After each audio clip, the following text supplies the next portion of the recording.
Welcome to another episode of Kidon, War Stories on the Cutting Edge of IP Monetization. My name is David L. Cohen. I am the owner of Kidon IP, a consultancy, and David L. Cohen PC, a law firm, where we provide IP monetization services to clients both large and small.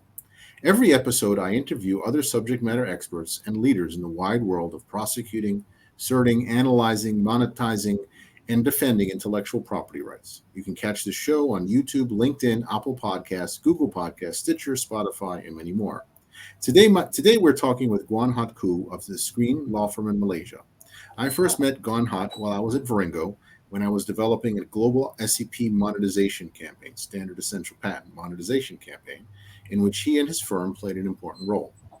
Guan Huat is a litigator with over 30 years experience, joining Skrine. Is it Skrine or Skrine? We call it Skrine. Yes. Skrine in 1933. In 1993, ooh, it's not that old. He is frequently called to act as senior counsel in both commercial and civil litigation and arbitration disputes. Guan Huat also advises both financial and non-financial institutions on regulatory and compliance matters. He's an adjunct faculty member at the ICLIF Executive Education Centre, part of the Asia School for Business in collaboration with MIT Sloan Management School for Management, and regularly speaks on behalf of its corporate liability and corporate governance matters. He appears as an expert witness on Malaysian law in several matters, including arbitration proceedings in the United States and Singapore. Guan Huat is one of the most highly regarded IP and patent litigators in Malaysia, and you're based in Kuala Lumpur. Is that correct? That is so, yes, David. Yes, wonderful. Well, thank you again for being here. Thank you. Truly an honor and a privilege to be invited to speak here. Thank you so much. So, Guan Huat, can you please briefly describe how you your voyage to being a patent? Everyone has a very different voyage to becoming a lawyer, becoming a litigator, and getting into the world of patents and IP. So maybe you can tell us how you got here. Okay, I think I would attribute it to some law school professors or law school lecturers who kind of I wouldn't say guide me, but kind of say things that directed me to a certain direction in a way that lead me to where I am now. I didn't think that I would want to do any transactional work even when I was in law school. So I decided on litigation and thought that litigation would be where I would be heading after finishing law school. Right. And so when I was when after I've graduated, I applied to join the Malaysian Attorney General's Chambers, Right. and asked to do litigation work for them. I was then placed in the litigation division, doing all types of litigation work for the Malaysian government, like medical, legal, negligence, accident cases, public law, administrative law cases, where ministerial discretions were challenged, for example. Oh, wow. So I was doing that kind of work, and when the arbitration unit in the Attorney General's Chambers was set up, I was placed there. Mm-hmm. I started doing arbitration work and construction law and stuff like that. And these are arbitrations between whom and whom? Between any private party and the government of Malaysia, where the government of Malaysia was involved in contractual disputes with these parties. Yeah. Got it. Yeah. So it so happened that in one matter, one of my opponents was a partner in Skrine, the firm that I'm in Right. now. So after the arbitration, he invited me to join the firm. Mm-hmm. Gave me an offer. With the offer, I went to see my immediate superior. I remember this very distinctly. What he did was he opened his drawer. He took out his last pay slip, and he told me, after 25 years, this is the amount that I'm earning with the government. And he said, if I were you, I would leave. So that was what I did. Yeah. So after I joined Skrine, I continued doing litigation and arbitration generally until the litigation partner in the intellectual property department retired. Right. Yes. So I was then asked to join the IP department, doing IP litigation. It was very new to me, of course. Do you have any background in technology or anything like that? No, not really. I had to learn on the job. Uh, Right. yeah. I feel your pain. Yes, and one of the first few cases that I did was for I'm not sure whether you know the company is based in Illinois. It's called Uh-huh. Illinois Toolworks. Yes. Yes, so they have a huge presence in Malaysia, a huge manufacturing site in Malaysia, and they were manufacturing carriers for packages, semiconductor packages. So they got embroiled in some patent infringement matter Oh wow. with an American. So I learned a lot from this particular And case. semiconductor patents are not easy.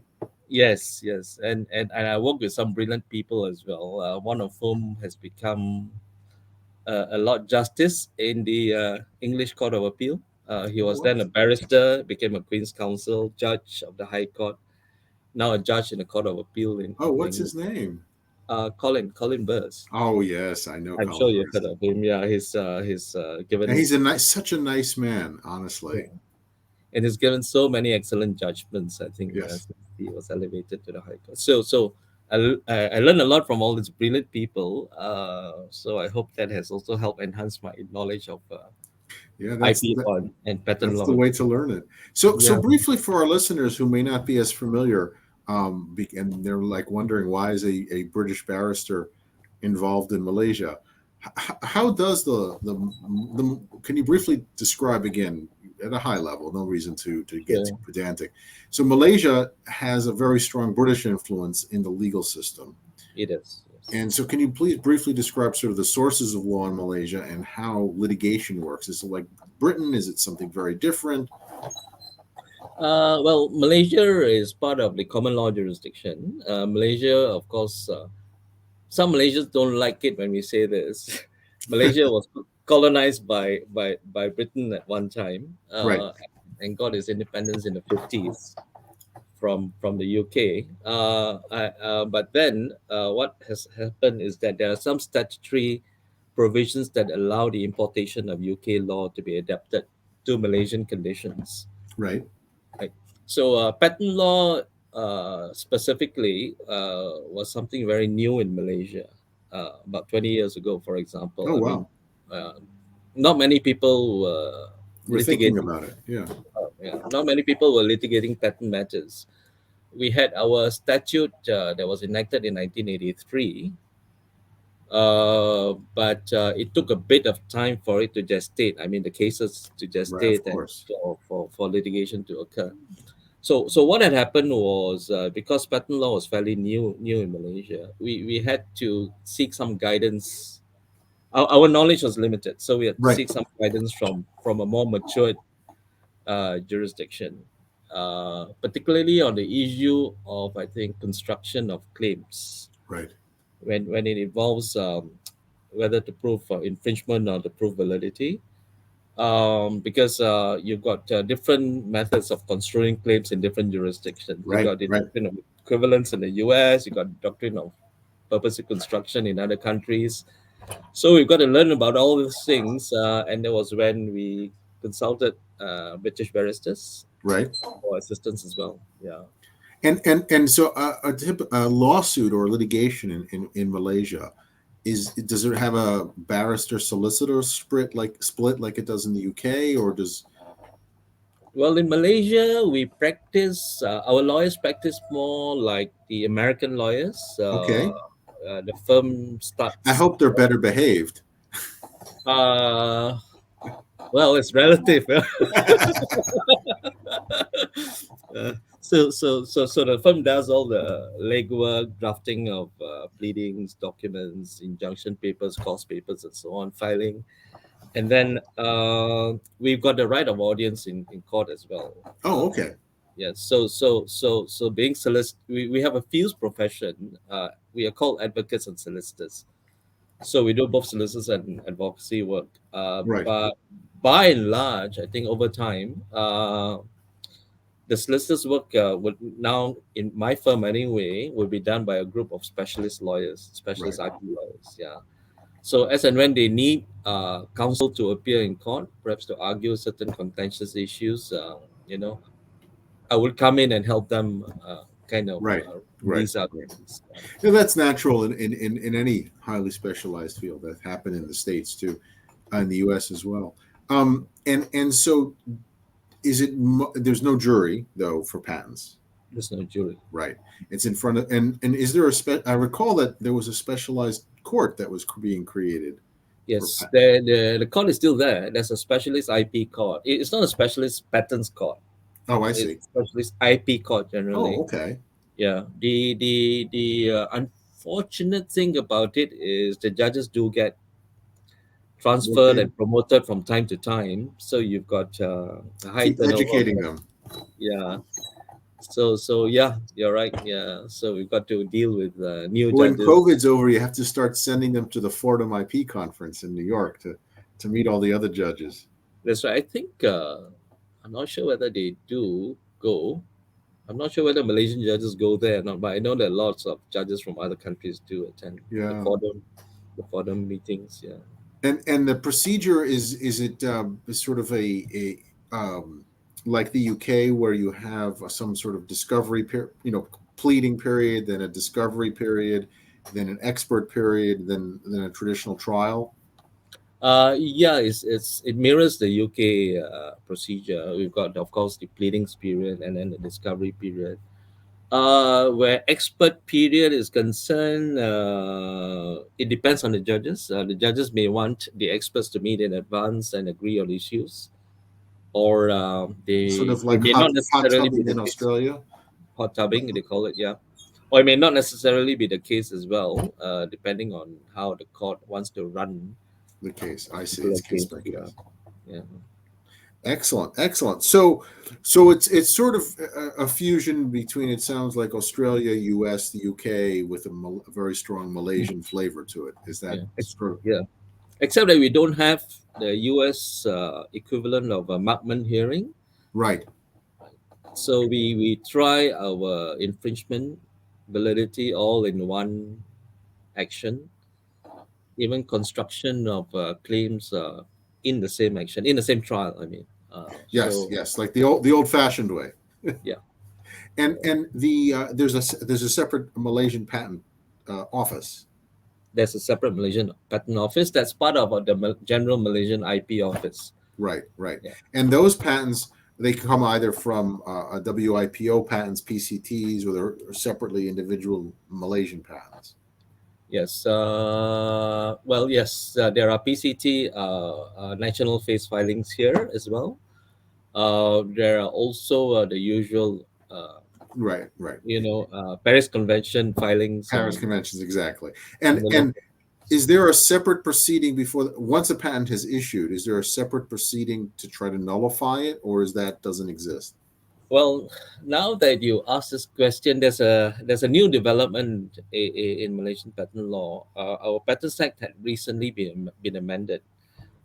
Previously, it was just a prosecution by the patent office, Right, no formal third-party observations, no formal opposition proceedings. So the patent office will then prosecute, let's say, to grant, and hmm then if anyone is not satisfied, they will then apply to court right.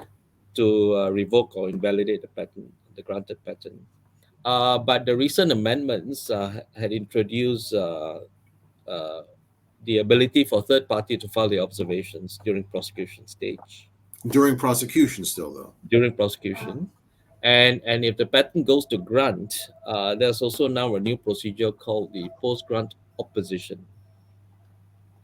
Strangely, it's not a pre-grant opposition like in some countries, but this is a post-grant opposition procedure that has been legislated in Malaysia. And how long do you have to do it? So I think, like in the EU, you have a year or 9 months after it issues. I think there is no specific timeline that is designated in the Oh, so provision. like in the US, so anytime once the patent issues, you can go to the patent office Yes, and yes. is that an inter partes dispute, or is that just The procedure hasn't been. I don't think the rules regarding the procedure had been kind of gazetted yet, because the act that particular provision has just been introduced. But I would expect it to be an inter partes procedure. I'm sure the patentee will be allowed to respond to. Right, right. So we have to respond. But is the petitioner, whoever is complaining, the opposer, whatever they end up calling the individual, is that party going to be part of the process, or is it between the Yes. patent? Okay, so it's a three-way process: the Yeah. patent office, the patent owner, and the petitioner. Yeah. So what happens is the law now as it stands as amended says that any interested party. So the definition of interested party is not prescribed in the statute. So I guess it's going to be a very fact based kind of Right. situation. So any interested party can apply to the patent office for opposition, post grant opposition, Wow. based on similar grounds for revocation and invalidation as well. So Right. I'm sure you're familiar, or at least have heard, the IPR system, inter partes review system in the U.S. And so Yes. I'm hearing the law. I can see there's a lot of room for mischief. I hope whoever's in charge of gazetting out the rules figures out the ways to avoid too much mischief. Yeah. Yeah. So, well, let's hope it is a positive development here, and it won't unnecessarily scuttle patent owners' rights Right, right, right, if right, we need right. to enforce the patent. Yeah. So my next question was going to be, I think we've talked about one of them, but what are the sort of the hot topics that are occupying people who concern themselves with IP in Malaysia currently? Oh, well, I don't think there's any specific high level development that is going to change the patent or IP landscape here. But you might have read that Malaysia had acceded to the RCEP, which is the Regional Comprehensive Economic Partnership Treaty. Okay, That treaty, I think, was uh, kind of motivated by China. So there are quite a number of countries that have acceded to that treaty. I think Australia, Japan, China, India, if I'm not mistaken. So Malaysia has also acceded to that treaty. Um, and that treaty is supposed to reduce trade barriers between countries. right.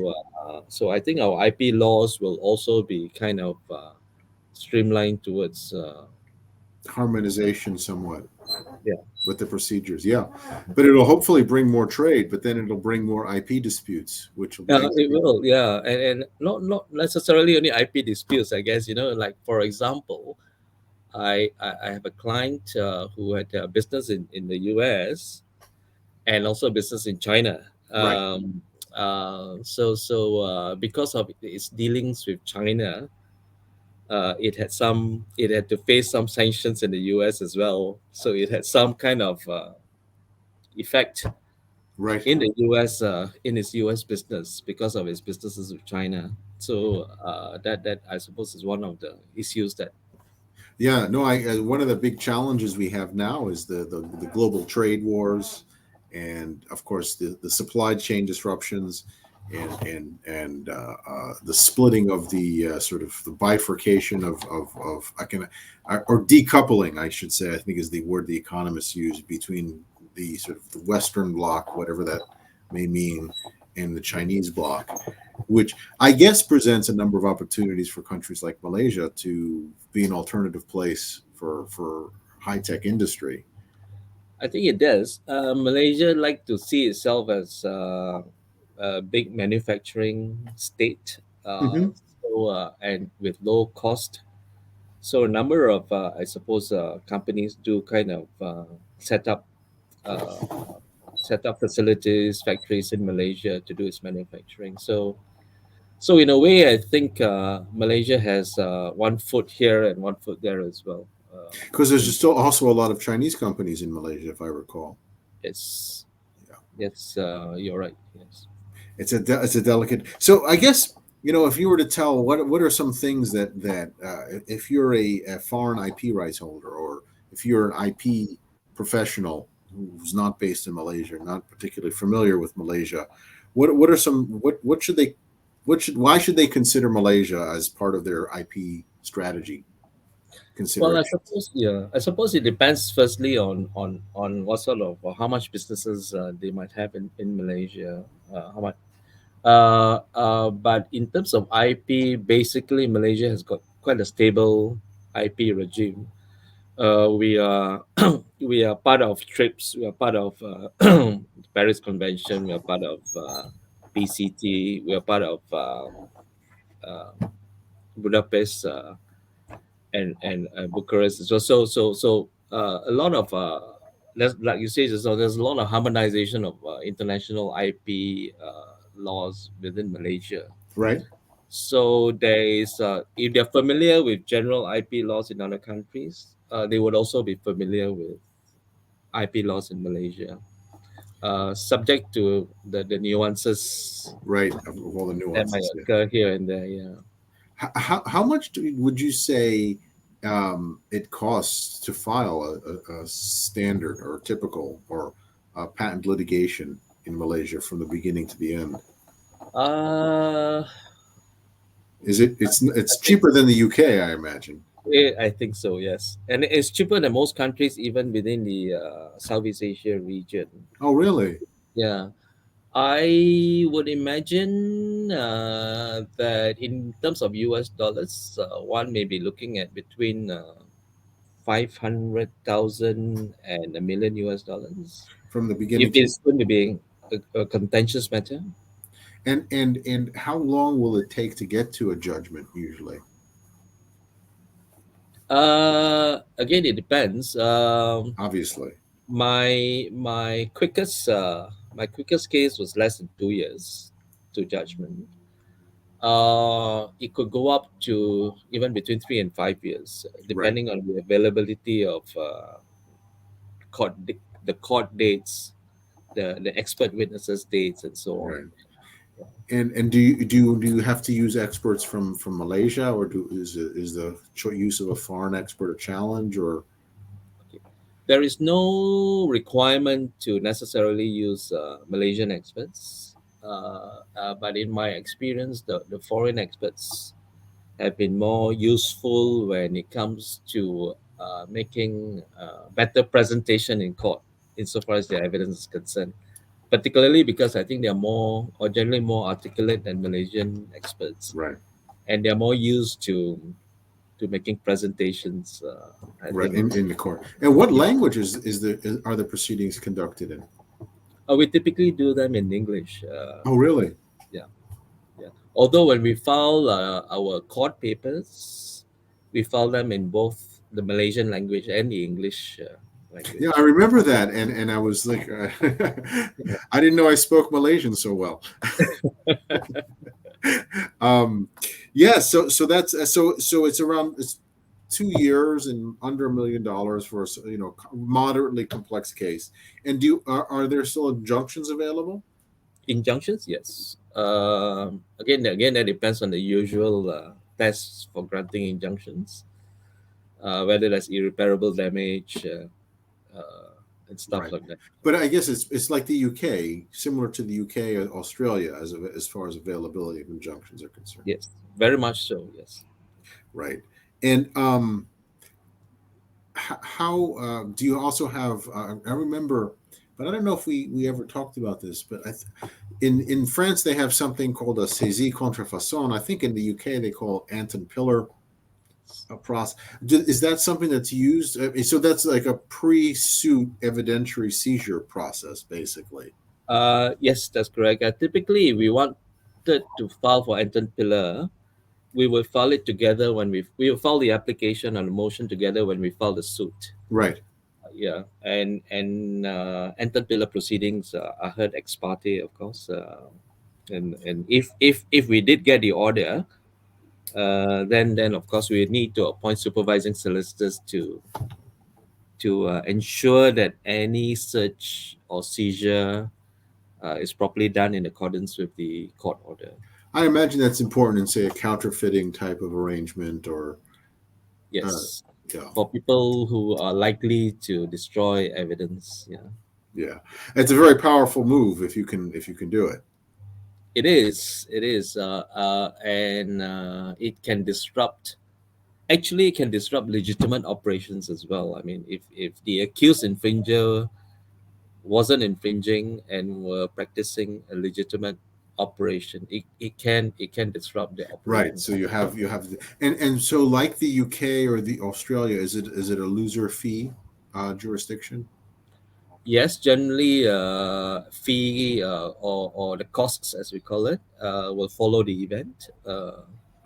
Is it a one-to-one? So like exactly the amount the adversary spends? Is it, or is it some sort of, because I know like in Germany they have a very strange, the Germans have they're very into formulas, and they have this formula that they give you on how much you have to pay. But in the UK it's sort of like they sort of uh, they present a bill of costs, and then there's a little mini litigation about how much of it is actually legitimate, and then the judge decides what percentage of it is. Is that more similar, or Yeah, it's similar to the UK system. Typically, you cannot, even if you was the successful party, it's unlikely for you to recover a dollar for dollar kind of cost. You probably will recover between one third and two thirds of your actual costs, right? depending on how the judge views The the views reasonableness of the amounts the claimed. reasonableness amounts, right? And if it's, what happens if it's a very close case? And is the judge going to award? See, that's what always struck me unfair, is that if it's a very close case and it's sort of 50-50, and the judge Yeah. decides that the other side has to pay because of that. Well, yes, the judge will still, in a usual case, order costs to follow the event. The successful party would still get the costs of the litigation. Got it. Got it. And so, how has COVID and all those other crazy and disruptions sort of impacted the court system over there, and the day-to-day procedures? And has it created tremendous backlog, or has it slowed things down, or has it improved things even?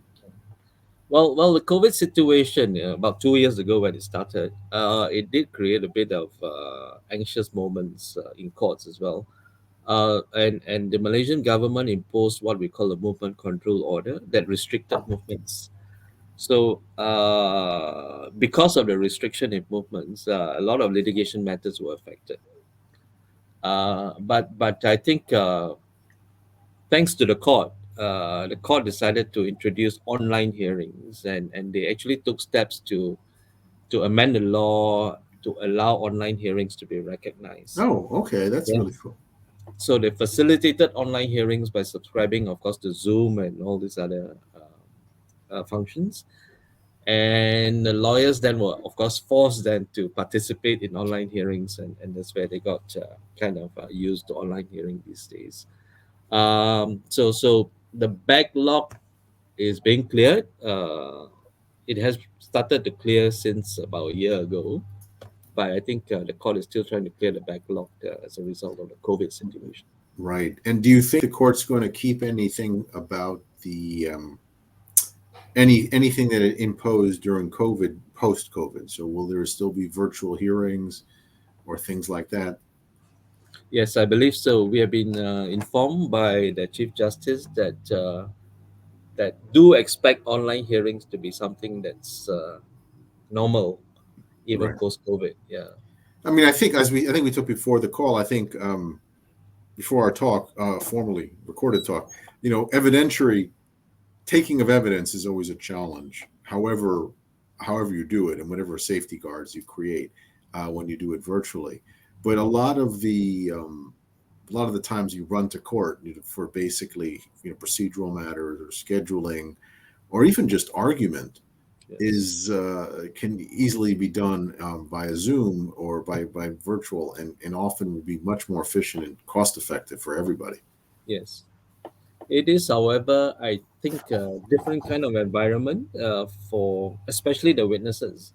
Yes. I mean, I've appeared as a witness before, and I think the last place a witness wants to be will be to be sitting in a witness box, having a very cold air conditioning, air blowing down onto you, and facing questions by lawyers and facing the judge, and thinking about the right answers to give. It's a hard Uh, thing to do. yeah, physically in court. Whereas now, I think when there's online trials, the witness sits in the comfort of his home.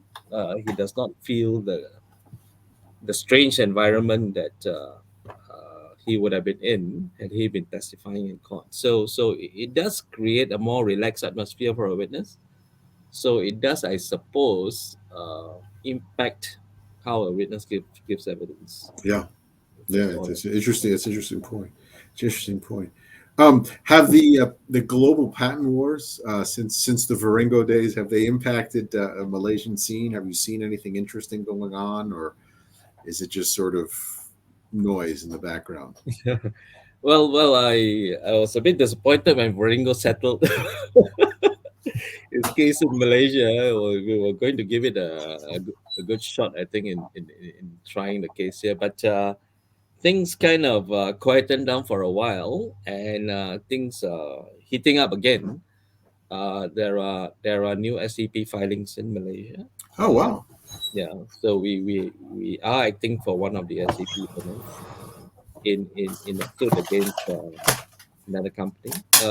Particularly, I think because things are heating up because over the years, the SCP owners probably have had entered into license agreements with these companies, yeah, and that the license agreements are probably coming to an end, yes. and there could Are, be are they disputes are they for telecom, or are they for audio video codecs, or for telecom.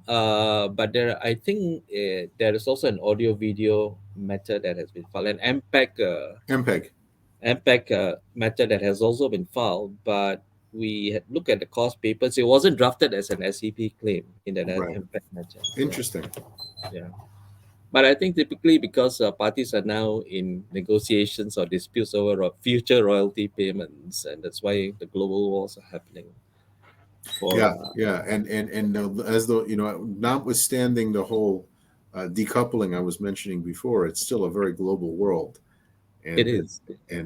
yes, all these things, and I think everyone's still figuring out ways to maximize leverage in their negotiating strategy.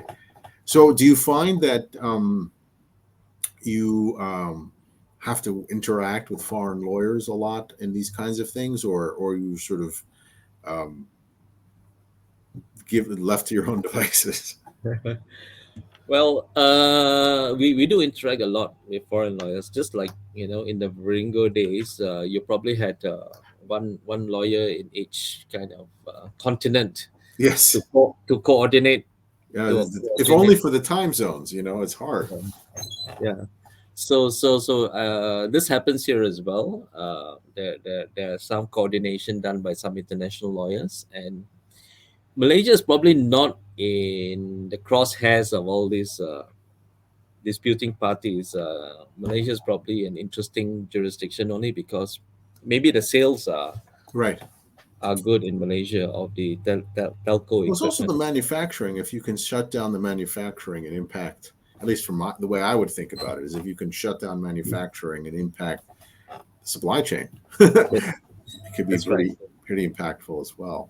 Um, what do you wish these global lawyers flying all around the world, sending instructing lawyers without what do you wish they knew about how things really are done in Malaysia that they don't seem to know already?